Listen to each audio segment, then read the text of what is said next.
कृष्णा। श्रीमते रामानुजाय नमः। यो नित्यम् अच्युत पदाम्बुज युग्म रुग्म व्यामोहतस्ततितराणि तृणाय मेने अस्मद्गुरोर्भगवतोऽस्य दयैकसिन्धोः रामानुजस्य चरणौ शरणं प्रपद्ये. ராமானுஜர் எல்லா ஜீவராசிகளிடத்திலேயும் மரியாதையும் அன்பும் உடையவர். எல்லார்கிட்டையுமே ரொம்ப ஸ்ரத்த உடையவர். இப்ப நாமெல்லாம் வாழ்க்கையில ஓரளவுக்கு தான் ஒவ்வொரு விஷயத்துல ஸ்ரத்த வச்சிருக்கோம். எல்லா சமயத்திலையும் எல்லா இடத்திலையும் ஒரே மாதிரி ஸ்ரத்த, ஒரே மாதிரி அன்பு நம்மால காட்ட முடியாது. ஆனா ராமானுஜர் எப்பொழுதும் எல்லா இடத்திலையும் சமமான ஒரு அன்பு, சமமான அக்கறை. இப்ப நம்மாத்து குழந்தைகிட்ட நமக்கு இருக்கிற அக்கறை பக்கத்து வீட்டு குழந்தைகிட்ட நிச்சயமா இருக்காது. இப்ப நல்லா தூக்கம் வர சமயத்துல நம்ம உடல், நம்முடைய சுகத்துல இருக்கிற அக்கறை கணவனிடத்திலேயோ மனைவியினிடத்திலேயோ நிச்சயமா வராது. இது உலகத்தினுடைய இயல்பு. ஆனா மகாத்மாக்கள் அப்படி கிடையாது. எப்பொழுதுமே அதீதமான அக்கறையுடையவர்கள். நம்ம விட நம்ம மேல அவர்களுக்கு ரொம்பவே அக்கறை ஜாஸ்தி. சாதாரணமா பெண்களுக்கெல்லாம் ஒரு பிடிவாதம் உண்டு. அந்த பிடிவாதம் தான் அவர்களுடைய பலம், இந்த பிடிவாதம் தான் அவர்களுடைய பலகீனம். ஆனா அந்த பிடிவாதம் நல்ல விஷயத்துல அப்படி ஆயாச்சு அப்படின்னா நிச்சயமாவே குடும்பத்துக்கு, அவர்களுக்கு, வம்சத்துக்கே நல்லது. ஒருவேளை அவர்கள் மனசு கெட்ட விஷயத்துல போய் பிடிவாதம் பிடிச்சதுன்னு வச்சுக்கோங்களேன், நிச்சயமாவே அதுவே படாத பாடுபடுத்திடும். பார்க்கலாம், சூர்பனகர் அவளுடைய தேவையில்லாத பிடிவாதமே லங்கா ராஜ்யமே இல்லாம போகிறதுக்கு காரணம். அதே நல்ல பிடிவாதங்கள் உண்டு. சாவித்ரி அவளுடைய பிடிவாதமே அழகா யம தர்மராஜனிடத்திலிருந்து சத்தியவான மீட்டு கொண்டு வந்தது. சுனீதியினுடைய பிடிவாதமே துருவன பகவான பார்க்க வச்சது. பெண் பிள்ளைக்கு அழகான ஒரு பிடிவாதம். என்ன பிடிவாதம்னா, தான் பெரிய பக்தை இல்லையே, எப்படியாவது அந்த ஒரு நிலைமையை அடையணும்ன்ற ஒரு பிடிவாதம் ஹிருதயத்துல இருந்தது. ஆனா ஒருவேளை அவ ஊரை விட்டு போயிடலாமோ அப்படின்னு நினைச்சுட்டா. எப்பொழுதுமே நம்ம எல்லாருக்குமே வாழ்க்கையில பார்த்தோம்னா சில சந்தர்ப்பங்கள்ல மனசு தடுமாறும். இது ரொம்ப இயல்பு. எல்லா மனசும் எல்லா சமயத்திலும் ஒரே மாதிரி இருக்கவே இருக்காது. காலையில எழுந்துக்கும் போது இருக்கிற மனசு ஒரு மணி நேரம் கழிச்சு நம்ம இடத்துல இல்லை.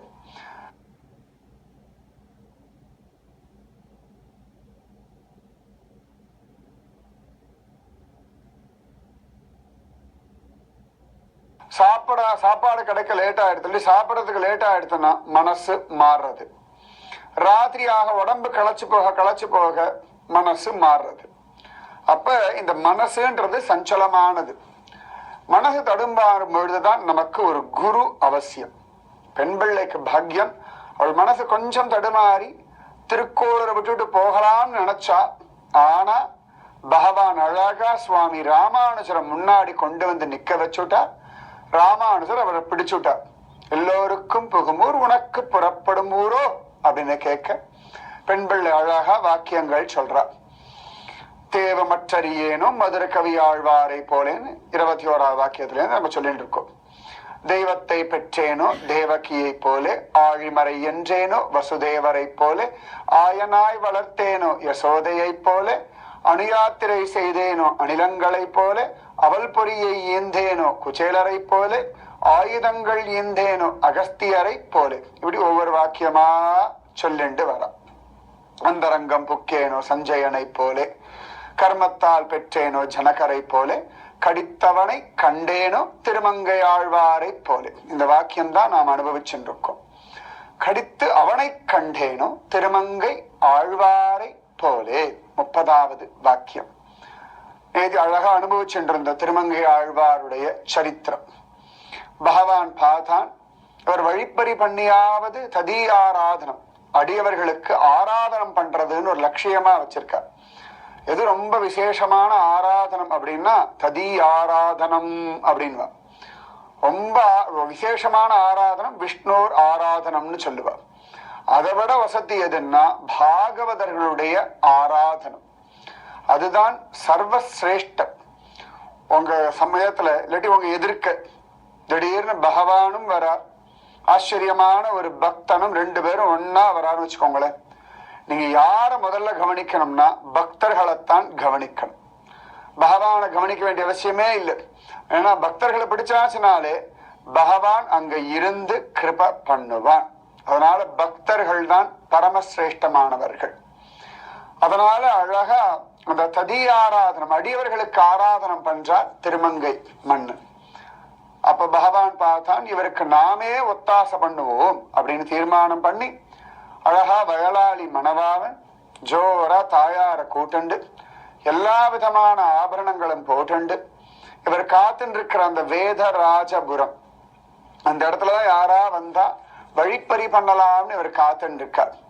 அந்த இடத்துல சுவாமி வரான். ஜம்முன்னு சிம்மகதி, கஜகதி, ரிஷபகதியில ரொம்ப அழகா வரான். அந்த பகவானுடைய நடை அழக பார்க்க வேண்டாமா? முன்னழகு ஒரு அழகுன்னா, பின்னழகு ஒரு அழகுன்னா, நடை அழகு இன்னொரு அழகு. எல்லாத்தையும் அனுபவிக்கணும். பிரார்த்திச்சுன்னா நடக்கும். அழகா பகவான் நடந்து வரான். அழகா இவருடைய அமைச்சர்கள் கூட இருக்கா இல்லையா, மரநுனி ஏறுவான், நிழல் ஒதுங்குவான். ஆச்சரியமா திருமங்கை மன்னன் காத்துண்டு இருக்க. பகவான் ஜோரா நடந்து வரான். அப்படி நடந்துட்டு வர பகவான திருமங்கை மன்னன் பார்த்தார். பல பல பல பலன்னு அழகா நடந்து வர. அந்த சமயத்துல அழகா அவருடைய அமைச்சர்கள்லாம் சொன்ன உடனேயே அழகா பகவானையும் வயலாளி தாயாரையும் சூழ்ந்து நின்று இருக்கார்கள். அப்ப உடனே பகவான் பயந்து நடுங்கிற மாதிரி நடுங்கி தாயார் பின்னாடி ஒளிஞ்சுக்கிறான். ஆனா இவருக்கு தெரியாது இது ஸ்வயம் பகவான் அப்படின்னு தெரியாது. உடனே திருமங்கை மன்னன் சிரிக்கிறார். நல்ல தொட நடுங்கியப்பா, ஏம்மா இப்படி ஒரு மாப்பிள்ளையா நீ பார்ப்பாய், நல்ல வீரனா பார்க்க வேண்டாமா? உடனே அவள் சிரிக்கிறார். இல்ல இவர் ரொம்ப தைரியசாலிதான், சில சந்தர்ப்பங்கள்ல இப்படி ஆயிடுவார் அவருக்கே தெரியாமல் அப்படின்னு. ஏன் பகவான் தாயார் பின்னாடி ஒளிஞ்சான் அப்படின்னா, தாயாருடைய கிருபா கடாட்சம் ஒருத்தன் மேல பட்டாச்சுன்னா நிச்சயமா அவனுக்கு பெருமாள் அனுகிரகம் பண்ணியே ஆகணும். திருப்பதியில கூட முதல்ல அலர்மேல் மங்கா தாயார் சேவிச்சுட்டு நீங்க மலை ஏறி போனோம்னு வச்சுக்கோங்களேன், ஸ்ரீனிவாசனை நன்னா சேவிக்கலாம். ஸ்ரீரங்கம் போனா முதல்ல ரங்கநாயகிய சேவிச்சிடுங்க, அதுக்கப்புறமா போய் ரங்கராஜனை சேவிங்க. முதல்ல தாயார் தான். குடும்பத்திலேயே குழந்தைகள் ஏதான காரியம் சாதிக்கணும்னா முதல்ல அம்மா கிட்ட தானே போகும். அம்மா வழியா அப்பா கிட்ட போகும்போது நிச்சயமா அந்த காரியத்தை சாதிச்சுடலாம். புருஷகார பூதைன்னு சொல்லுவா. புருஷகாரம் அப்படின்னா ரெக்கமெண்டேஷன், சிபாரிசு பண்ணக்கூடியவளா. உடனே திருமங்கை மன்னன் மிரட்டி எல்லா நகைகளையும் கழட்டி தர சொல்றார். பகவானுடைய அங்கவஸ்திரத்தையே வாங்கி எல்லா நகையும் கழட்டி வைக்கிறார். பகவான் எல்லாத்தையும் கழற்றான். தாயாரும் எல்லா நகைகளும் கழற்றார். கூட வந்தவர்கள் எல்லாரும் நகையெல்லாம் கழட்டி கொடுக்கிறார். அவ்வளவு அழகா எல்லாத்தையும் கழட்டியாச்சு. எல்லாம் கழட்டின உடனே திருமங்கை மன்னன் இந்த மாப்பிள்ளையும் பொண்ணையும் பார்க்கிறார். பூரணமா எல்லா நகைகளையும் இவ கழட்டி கொடுத்துட்டாளா அப்படின்னு. எல்லா நகையும் வாங்கியாச்சு. தாயார் பிரசன்னமா கொடுக்கிறார். ஒரு அம்மா தன் குழந்தைக்கு கொடுத்த ஆசையா தானே கொடுப்பா, அழுது வடிஞ்சுண்டு துக்கப்பட்டு கொடுக்க மாட்டா இல்லையா? பகவானும் பிரசன்னமா கொடுத்தாச்சு. இவா இத்தனை நகைகளை கழட்டி கொடுக்கறா இல்லையா? இந்த நகைகள்லாம் பகவான் திருமேனி தாயார் திருமேனிலேருந்து இப்படி இறங்கின உடனே என்னமோ பித்தளை மாதிரி செம்பு மாதிரி பல்லிழிக்கிறதாம். அவன் திருமேனியில் இருக்கிற வரைக்கும் அதெல்லாம் அப்படி ஜொலிச்சதான். அப்படி எல்லாம் பார்த்துட்டு வந்தா பகவான சாதாரணமா நம்ம கோவில்ல போனா முதல்ல பகவானுடைய பாதத்தை தான் பார்க்கணும். பாதத்திலேந்து சுவாமிய பார்க்கணும். பாதாதி கேசம் அப்படின்னு சொல்லுவார்கள்.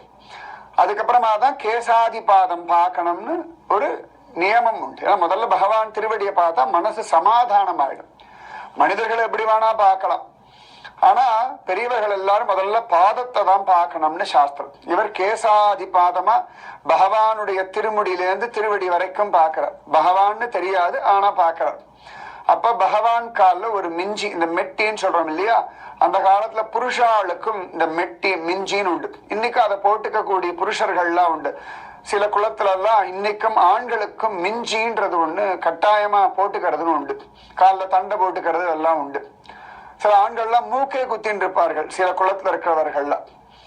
அப்ப அப்படி பார்த்தா இந்த காலில் இருக்கிற மிஞ்சி மட்டும் நல்லா பளபளன்னு ஜொலிக்காது. உடனே திருமங்கை மன்னன் மேட்டா, அதை மட்டும் கழட்டலையே, கழட்டு அப்படின்னு சார். அப்ப பகவான் சிரிச்சுட்டே சொல்றான், அது ரொம்ப டைட்டா இருக்குப்பா, ஈஸியாலாம் கழட்ட முடியாது அப்படின்றான். எனக்கு அது வேணும், உனக்கு என்னதுக்கு அது? சரி, என்னால கழட்ட முடியல, நீ கழட்டிக்கிறதுனால எனக்கு ஒரு கஷ்டமும் இல்லை, நல்லா உன்னால முடிஞ்சா கழட்டிக்கோயேன் அப்படின்னுட்டான். திருமங்கமன் பார்த்துட்டு இப்படி சொன்னா விட்டுடுவேன்னு நினைச்சியோ, அதெல்லாம் விட மாட்டேன்னு சொல்லி கீழே உட்காந்து பகவான் பாதத்தை பிடிச்சார். துயரரு சுடரடி தொழுதியழு என் மனனே அப்படின்றார் நம்மாழ்வார். பகவானும் கீதையில சொல்றான், மாமேகம் சரணம் பிரஜ, என் ஒருவனையே சரணடைன்றான் இல்லையா, அந்த திருவடியை போய் அப்படி பிடிச்சுட்டார். பிடிச்ச உடனே என்னமோ பண்றது. பகவான் திருவடியை பிடிக்கிறது தானே ஜென்மாவுடைய பரம பிரயோஜனம். நம்முடைய எல்லா துக்கங்களும் அவன் திருவடிகள்ல தானே நாசமாகும். அவ்வளவா அழகா பேசுறான் பகவான். திருமங்கை மன்னன் அழகா அவர் திருவடிகளை விழுந்தாச்சு. துக்க சமனக தம் நமாமி ஹரிம் பரம், பாகவதம் சொல்றது. அவன் திருவடிகள்ல நமஸ்காரம் பண்ணிட்டோம், ஒரு தடவை வந்தனம் பண்ணிட்டோம்னா எல்லா துக்கமும் நாசமாயிடும். உடனே திரும்ப கையை பிடிச்சுண்டு, ஒரு கையால் அவன் காலை பிடிச்சுண்டு, ஒரு கையால விரல இருக்கிற மிஞ்சியை இழுத்து இழுத்து பார்க்கிறார். ஒன்னும் வரமாட்டேங்கிற. உடனே பார்த்தார், கீழே உட்காந்துட்டு தன் தொட மேல அவன் காலை வச்சுண்டார். இப்படி இடித்து பிடிச்சுண்டார். இழுத்து பார்த்தார், அப்பொழுதும் வரல. உடனே காலை கொஞ்சம் அப்படி நிறுத்தி வச்சார். முட்டி மேல பகவானுடைய பாதத்தை அப்படி வச்சார். நன்னா இறுக்கி பிடிச்சுண்டார். இன்னும் இழுத்தார், வரவே இல்லை. ஆனாலும் விடுறதுக்கு மனசு வரல. பகவான் பார்த்தான், சாதாரணமா சம்சாரிகளை நான் தான் இப்படி விடாம பிடிச்சுட்டு இருப்பேன், ஆனா என்ன விடாம பிடிச்ச பக்தன் இவன் தான் அப்படின்னு சொல்லி உடனே அழகா பார்த்தார். திருமங்கை மன்னனுக்கு இது விடுறதுக்கு மனசு வரல. பல்லால கடிச்சு இழுத்தா வரும் இல்லையா, சமயத்தை நிறைய விஷயங்கள் நம்ம பல்லால கடிப்போம். உடனே அழகா பகவானுடைய பாதத்துல கொண்டு வாய வச்சு ஒரு கடி கடிக்கிற. எப்பேற்பட்ட பாக்கியம் நினைச்சு பாருங்க. ஒரு கடி கடிக்கிறார். பகவான் அசந்து போறான். நம் கலியனும், நான் தான் பெரிய கலியன், சாதாரண மிடுக்குடையவன், பெரிய மேன்மையுடையவன், நம்மையே பராக்கிரமத்தினாலே ஜெயிக்கிற கலியனோ அப்படின்னு தலையை தடவறார். உடனே திருமங்கமன் கை இப்படி தட்டி விடுறார். தலையில எல்லாம் கை வைக்காத, எனக்கு என்னமோ பண்றது அப்படின்னு. அதுதானே அனுபவம். அது என்ன அனுபவம்னு வார்த்தையால சொல்ல முடியாது. அவ அனுபவிக்கிறது தானே பக்தின்ற ஒரு அனுபவம். திருமங்கமன் இப்படி கடிக்கிறாராம். அகிலாண்ட கோடி பிரம்மாண்ட நாயகன் பரபிரம்மத்தை பாக்குறதே பெரிய பாடு. திருப்பதியில எவ்வளவு நேரம் நின்று பாக்குறோம். அப்படியே பார்த்தாலும் ஜரகண்டின்னு துரத்தி விட்டு விடுறான். சரியா? சரி, கொஞ்சம் நெருங்கி போகலாமே அப்படின்னா புரி ஜெகநாத கஷேத்திரம் போகலாம். அங்க கர்ப்ப கிரகத்துக்குள்ள நுழைஞ்சு அந்த பகவான் இருக்கக்கூடிய ரத்ன சிம்ஹாசனம் அது பக்கத்துல வரைக்கும் போகலாம். ஆனா தொட முடியாது. அதோட கர்ப்ப கிரகம் வரைக்கும் நுழைஞ்சோம், தொட முடியலேன்னு வருத்தப்பட்டு பண்டரிபுரம் போனா வச்சுக்கோங்களேன், கர்ப்ப கிரகத்துல நுழைஞ்சு பாண்டரங்கன் திருவடி இறுக்கி பிடிக்கலாம். பிடிச்சா கூட கடிக்க முடியாது. இவர் பார்த்து பிடிச்சு அழகா கடிக்கிறார். பகவானே அசந்து போயிட்டா. 30 முக்கோடி தேவர்கள் அசந்து போனா, தாயார் அசந்து போனா. தாயார் பார்க்கறா பெருமாள்.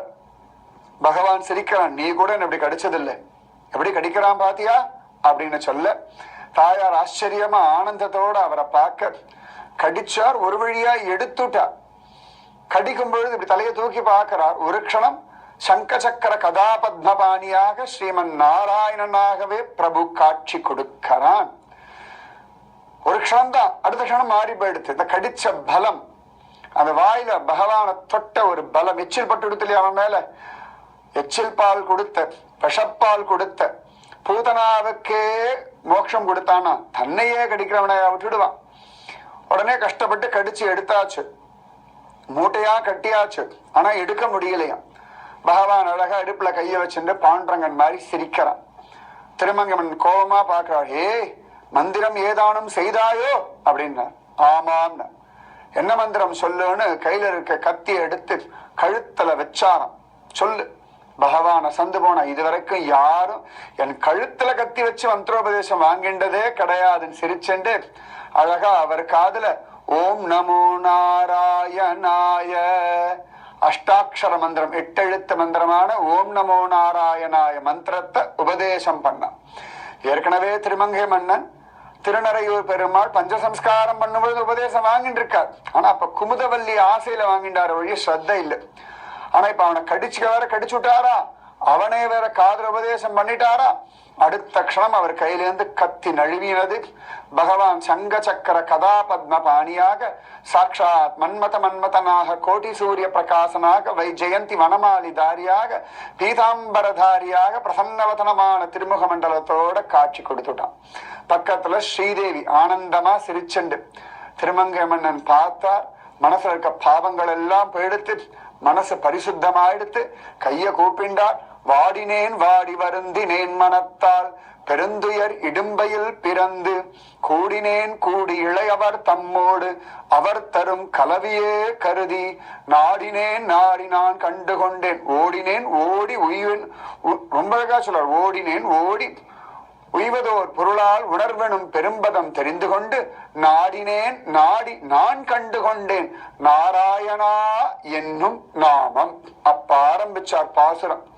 பெண் பிள்ளை இதை பிடிச்சுட்டா. அச்சோ, பகவான கடிச்சு பார்த்துட்டாரு. சாதாரணமா தபஸ் பண்ணி பகவான பாப்பா. பல ஜென்மங்கள் ஜென்மாவை இழந்து இழந்து திரும்ப திரும்ப வந்து தியானம் பண்ணி நாம ஜபம் பண்ணி ஒத்த கால நின்று சாப்பிடாம இருந்து பலவிதமான சிரமங்களுக்கு அப்புறமா பகவான பாப்பா. ஆனா யாரும் இப்படி பார்த்தவர்கள்லாம் கூட பகவான கடிச்சதே கிடையாது. துருவன் கூட பகவான் கன்னத்துல தடவினான், அவ்வளவுதான். பிரகலாதன் கூட நிருசிம்மனுடைய மடியில உட்கார்ந்தான், அவ்வளவுதான். பரபிரம்மத்தை யாருமே கடிச்சது கிடையாது. பரபிரம்மம் ராமனா வந்த பொழுது கண்ணனா வந்த போது கடிச்சிருக்கான். அது கண்ணனா வரும்போது நிறைய கடிச்சிருக்கான். யசோதையிட பால் குடிக்கும் போதெல்லாம் கடிச்சிருக்கான். ஆனா கண்ணனை கடிக்கிறதுக்கு யாரோ ஒருத்தர் 2 பேர் தான் உண்டு. அதுவும் கலியுகத்துல திருமங்கை மன்னன் தான் அப்படி ஒரு கடி கடிச்சாராம். பெண் பிள்ளை அதான் சொல்றா ராமானுஜரிடத்துல. கடித்து அவனை கண்டேனோ திருமங்கையாழ்வாரை போலே. பரபிரம்மத்தை சாப்பிடறதுக்கு ஒரு சான்ஸ் கிடைச்சது யாருக்கு தெரியுமா? தசரத சக்கரவர்த்தி. ஏன்னா அந்த பாயசம் முழுக்க அந்த பாத்திரத்தோட அவர்கிட்ட தான் கிடைச்சது. ஒரு ஸ்பூன் சாப்பிட்டு பார்த்துருக்கலாம். என்ன பண்ணார்? அவர் பாட்டு கௌசல்யா சுமித்ரா கைகேயின் பங்கு போட்டு கொடுத்தார். கடைசியில ஒரு ஸ்பூன் சாப்பிட்டு பார்த்துருக்கலாம் இல்லையா? ஏன்னா பரபிரம்மே பாயசமா அங்க வந்திருக்கு. ஆனா அவர் சாப்பிடல. ஆனா முதல் தடவையா ஒரு ஆண் பிள்ளை பகவான ஒரு கடி கடிச்சுட்டான. அதுவும் வழிப்பறி பண்றேன்னு கடிச்சு பார்த்துட்டான். திருமங்கை மன்னன் எப்பேற்பட்ட பாக்யசாலி. அவர் அந்த இடத்துல இருந்ததுனாலே திருமணங்கொல்லைன்னு அந்த இடத்துக்கு பெயர். இன்னைக்கும் 8 எழுத்தும் தட்டி பறித்த இடம்னு ஸ்ரீ மணவாள மாமுனிகள் இதுவோ மணங்கொல்லை இதுவோ திருமணங்கொல்லை இங்கதான் அவ்வளவு அழகா திருமங்கை மன்னன் 8 எழுத்தும் தட்டி பறிச்சார்னு கொண்டாடுவார். அந்த மாதிரி பெருமாளை கடிச்சு அவன் கழுத்துல கத்திய வச்சு அவனிடத்துல உபதேசம் வாங்கிண்டு வாடினேன் வாடி வருந்தினேன்னு சொல்லி பெருமாளை பாக்குற பாக்கியம் அளவுக்கு நான் ஒன்னும் பக்தை இல்ல சுவாமி. அடியாள் மொசல் புழுக்க வரப்புல கடந்தா என்ன வயல்ல கடந்தா என்ன. இவ்வளவு நாள் இந்த ஊர்ல இருந்திருக்கேன். திருமங்கை மன்னன் விஷயமும் தெரியறது. போய் வைத்தமாநிதி பெருமாளை ஒரு கடி கடிக்கணும்னு தோணல. அவரிடத்துல பேசணும்னு தோணல. அவருக்காக காத்திருக்கணும்னு தோணல. திருமங்கை மன்னன் அவ்வளவு அழகா காத்துட்டு இருந்தா. விடாம அடியவர்களை தியானம் பண்ணார். நானும் இந்த ஊர்லதான் பிறந்தேன், இந்த ஊர்லதான் வளர்ந்தேன், இந்த ஊர்லதான் வாழ்ந்துட்டு இருக்கேன். மதுரை கவி ஆழ்வார நினைச்சுட்டு இருந்தா கூட அவ்வளவு அழகா பெருமாள் என்ன தேடிட்டு வந்திருப்பார். நானும் கடிச்சிருக்கலாம். ஆனா அந்த பாக்கியம் அடியாளுக்கு இல்ல. அதனாலேதான் ஊரை விட்டு போறேன்ற மாதிரி கடித்து அவனை கண்டேனோ திருமங்கை ஆழ்வாரை போலேன்னு ராமானுஜரிடத்துல சொல்றார். ராமானுஜர் மேனி சிலிர்த்து நிக்கிறார். ஏன்னா திருமங்கை மன்னன் பாசுரம்னா அவ்வளவு பிடிக்கும் சுவாமி ராமானுஜருக்கு. அழகா திருமங்கை மன்னுடைய பெரிய திருமொழி இந்த பாசுரத்துக்கெல்லாம் ஒரு தனியனே உண்டு. என்ன தனியன் அப்படின்னா முன்னாடி தியான ஸ்லோகம். அந்த தியான ஸ்லோகத்தை சொல்றார். அவ்வளவு அழகா பிரார்த்திச்சுக்கிறார் ராமானுஜரிடத்துல. அவ்வளவு அழகா தங்கும் மனம் நீ எனக்குத்தா அப்படின்றார். அவ்வளவு அழகா எங்கள் கதியே இராமானுசமுனியே சங்கை கெடுத்தாண்ட தவராசா பொங்கு புகழ் மங்கையர்கோன் ஈந்த மறை 1000 அனைத்தும் தங்கும் மனம் நீ எனக்கு தா. அவ்வளவு அழகா திருமங்கை மன்னனுடைய பாசுரங்கள்லாம் நெஞ்சில தங்கும்படியாக ஒரு நெஞ்ச மனச நீதான்னு பிரார்த்திக்கிறார். எப்பொழுதுமே சுவாமி ராமானுஜர் திருமங்கை மன்னன் பாசுரங்களை சொல்லி சொல்லி எவ்வளவு அழகா சொல்லியிருக்கார். யார்கிட்டயா சொல்லுவார், ஊமனார் கண்ட கனவிலும் பழுதாய் ஒழிந்தன கழிந்த அந்நாள்கள் ஆழ்வார் சொல்லியிருக்காரப்பா. அதனால காலத்தை வீணடிச்சுடாதே இவ்வளவும் சொல்லுவார். அதே சுவாமி ராமானுஜர் நிறைய பேருக்கு பஞ்ச சம்ஸ்காரம் சமாசயனம் பண்ணி வச்சு அவர்களுக்கு நாராயண நாம மகிமைய சொல்லுவார். அப்ப சொல்லும்போது சொல்லுவார், நாராயண நாமம் என்னெல்லாம் தெரியுமா தெரியுமா தெரியாது சுவாமி சொல்லுங்க அப்படின்னா உடனே ஆச்சரியமா சுவாமி ராமானுஜர் சொல்லுவார், திருமங்கை மன்னன் சொல்லியிருக்கார், துளி கூட கவலையே வேண்டாம், தரும் செல்வம் தந்திடும் அடியார் படுத்துயர் ஆயினவெல்லாம் நிலந்தரச் செய்யும் நீழ்வு செம்பருளும் அருளோடு பெருநிலமளிக்கும் வளம் தரும் மற்றும் தந்திடும் பெற்ற தாயினும் ஆயின செய்யும் நலம் தரும் சொல்லை நான் கண்டுகொண்டேன் நாராயணா என்னும் நாமம்னு சொல்லுவார். நாராயண நாமம் என்ன தெரியுமா தரும்? நல்ல குலம் தரும். என்னெல்லாம் செல்வம் பக்தின்ற அந்த செல்வம் தரும். குலம் தரும் செல்வம் தந்திடும் அடியார் படு துயர் ஆயினவெல்லாம் நிலந்தரச் செய்யும். நாராயண நாமத்தை சொன்னா தரமட்டமா படும் நம்முடைய கஷ்டங்கள் எல்லாம். அவ்வளவு அழகானதம்மா, அதனால சொல்லுங்கோம்மா, அதனால சொல்லுங்கோப்பா, கண்ணா சொல்லுடா அப்படின்னு ஆசையோட சொல்லக்கூடிய சுவாமி ராமானுஜர் நிலந்தரச் செய்யும் நீள் விசும்பருளும் அருளோடு பெருநிலம் அளிக்கும் அழகான வைகந்தம் தரும் வளம் தரும் மற்றும் தந்திடும். என்னெல்லாம் வளம் உண்டோ எல்லாம் தருமப்பா, அழகா என்னெல்லாம் வேணுமோ அத்தனையும் கொடுக்கும். பெற்ற தாயினும் ஆயின செய்யும் நலம் தரும் சொல்லை நான் கண்டுகொண்டேன் நாராயணா என்னும் நாமம். எல்லா விதமான நலமும் தரும் நாராயண நாமத்தை சொல்லு திருமங்கை மன்னன் சொல்லியிருக்கார் அப்படின்னு எந்த எம்பெருமானார் உடையவர் சுவாமி ராமானுஜர் ஆச்சரியமா எல்லாருக்கும் சொல்லுவாரோ அந்த ராமானுஜரிடத்துல இந்த பெண் பிள்ளை சொல்றாள், கடித்து அவனை கண்டேனோ திருமங்கையாழ்வாரை போலே. சுவாமி ராமானுஜர் சிஷ்யாளுக்கெல்லாம் சொல்லும்போது சொல்லுவாராம், பெருமாளை ருசிச்சு பார்த்தது உண்டா யாராவது அப்படின்னா உடனே சிஷ்யாள்லாம் சொல்லுவா, பெருமாள் இடத்துல ஆண்டாள் கல்யாணம் பண்ணிண்டா, நம்மாழ்வார் ஹிருதயத்துல பார்த்திருக்கார், பெருமாள் தன் ஹிருதயத்திலேயே திருமழிசை ஆழ்வார் வச்சுட்டு இருந்தார், குலசேகர ஆழ்வார் ஏதானும் இருந்து அனுபவிக்கணும்னு சொல்லியிருக்கார். அதெல்லாம் இருக்கட்டும், யாராவது ருசிச்சது உண்டா, பெருமாள் என்ன டேஸ்ட்னு யாருக்காவது தெரியுமா அப்படின்னு கேட்பாராம். உடனே சிஷ்யாலாம், சுவாமி ஆண்டாளே கற்பூரம் நாருமோ கமலப்பூ நாருமோன்னு பகவானுடைய அந்த அதராமிருத சுவையத்தான் கேட்பா, ருசிச்சது உண்டானா திருமங்கை மன்னன் கடிச்சிருக்காருப்பா, பெருமாள் என்ன டேஸ்ட்னு திருமங்கை மன்னனுக்கு தெரியுமப்பா அப்படின்னு வாரம். அந்த திருமங்கை ஆழ்வார் விஷயத்தை இந்த பெண் பிள்ளை சொன்னா, கடிக்கணுமா திருமங்கை மன்னனை தியானம் பண்ணுங்க, நானும் கடிச்சு பார்க்கணும், ராமானுஜ இடத்துல பிரார்த்தனை பண்ணுங்க, உங்களாலையும் கண்ணனை கடிக்க முடியும். அடுத்த வாக்கியம் நாளைக்கு சொல்றேன். ராதே கிருஷ்ணா. ஸ்ரீமதே ராமானுஜாய நமக.